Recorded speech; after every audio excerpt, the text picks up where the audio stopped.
Matala patalo Samoa Entertainment TV mai appeal nei foyaso ai usi maya lo Faafetai.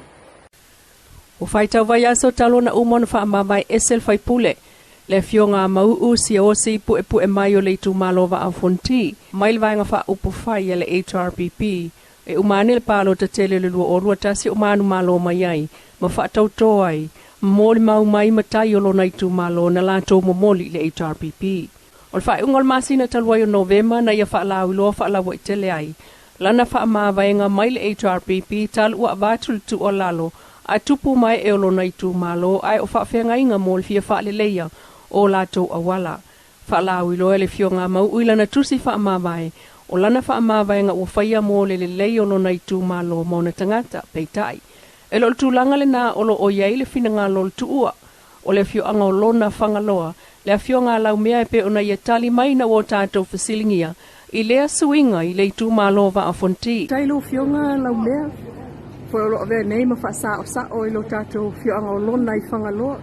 Ia sao no ia sa fina ngā lo le nu a sa telefo o le tu malo o va a fonti.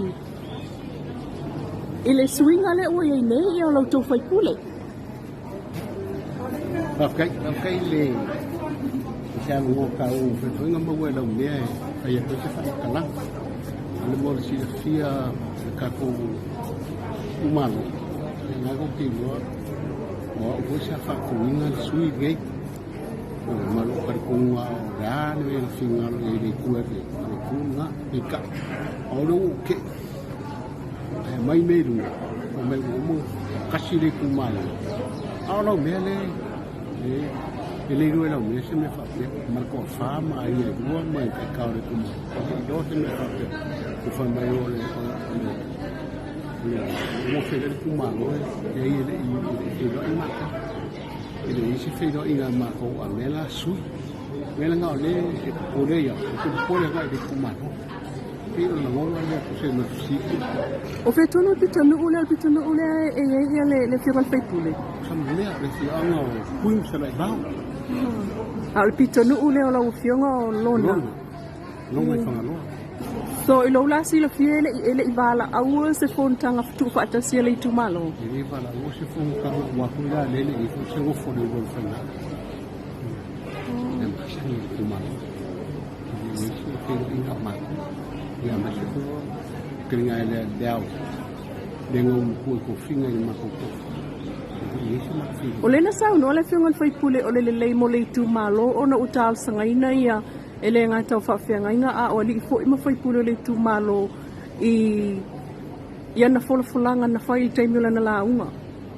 Ia ele nga tele na ai mai sei lava i awala nga i tuaya o toi ki wha le leia pe ona na tunga lunga ma pole nga na o ai suile i tuaya lu ia i le malo. Ia, kongo ngai sao ia. Ai ka kau sei do ai mo. Sei do ai mo mua i le ku malo. Ai mai se e sa. Nang lo ina i me ya. Kau sei do ai mo mo. O wa mo di i mo malo. O lo me are nga mo di i mo malo. Lu mo HRPP. La si ai ka ina ke. O mo.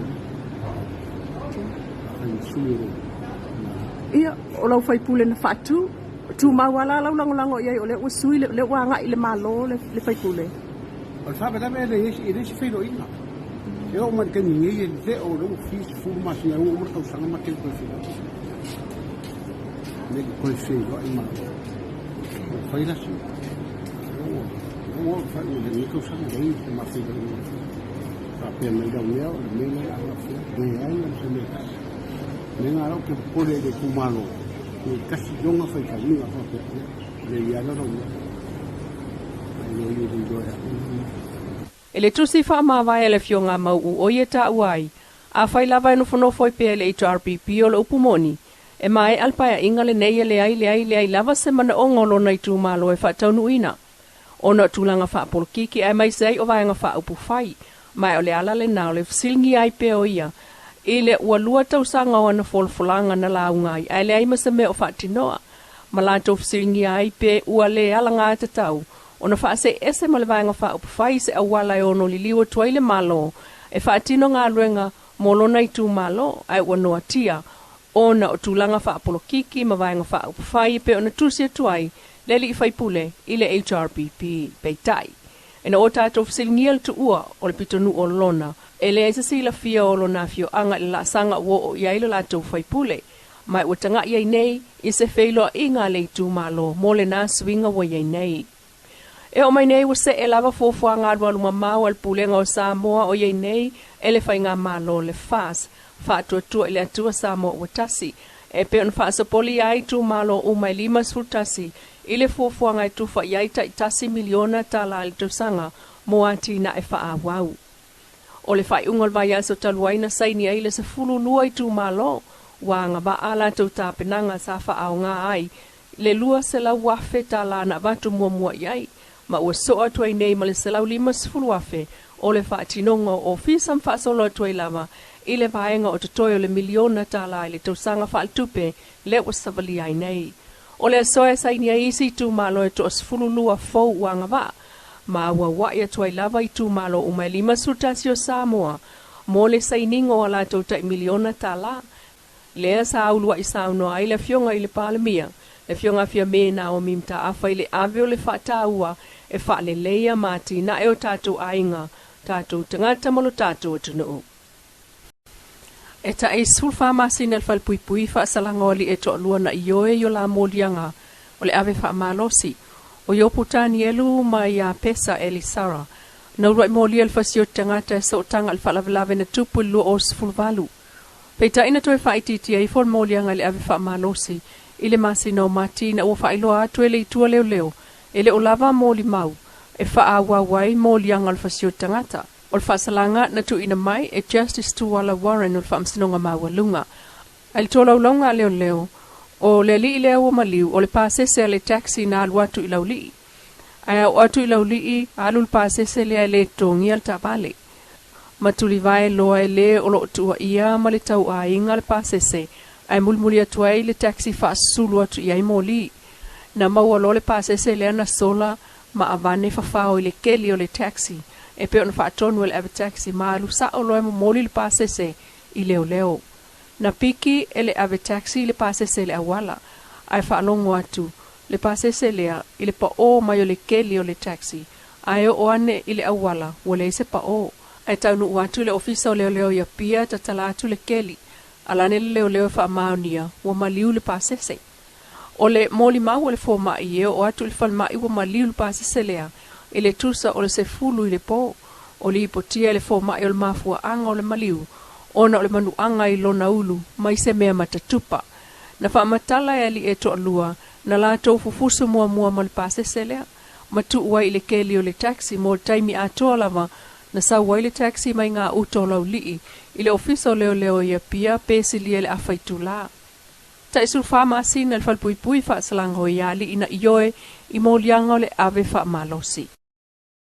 Le tātou tala toi tuli loa mai tangat whai ngā ruenga wha mai taimi po ngā ruenga i Australia. Lo whai ai nei so e ngā leo al malo Australia il mafu ango le afi, na mua le maota sa no foini ali i Samoa se totolu. O le whaalavelave lea na tupu i very pi Melbourne le poles frei le talwai. Mai le tātou pa anga i totonu o ngā nuenga su el malo Australia. O le whaamtalanga lea li i Samoa ngā lue whaavai taimi lea e to lua ua maali liu. O whaafine Samoa umai citizen New Zealand. Na whaato a whaase e ane i Melbourne le tusa o le masina talwai. Sa o lato nofo whaatasi il funga whale lua. Mai sa whaile lato pati il poles frei le pe tusa o le lua le vaveao. Na alua i lalo e whaola le o ngā umu mwhaila na mea ai. Ele i leva o na ola le o ngā umu ev ai atu wa asuane le whale alunga. Ta mo e atu i lunga i loa wa mawhiawhia le asu liuli. Ta mo whai e toso mai leisi whaafine i lano ai wa malosi tele le asu. Sa mo whai o na i e tosoa i lalo le to atasi mua. Peitai, e tau nuu mai lava i lalo le whale wa fōlinga wa le aise manava. Sa tau mo whai tu e alu e au mai i lalo le isi wa whaafine. Ai ua malosi tele le asu, sa ia langona u tau le mawhaina manava, tutolo ane loa le whai toa e tau mwhai e tatala ia maua se ea.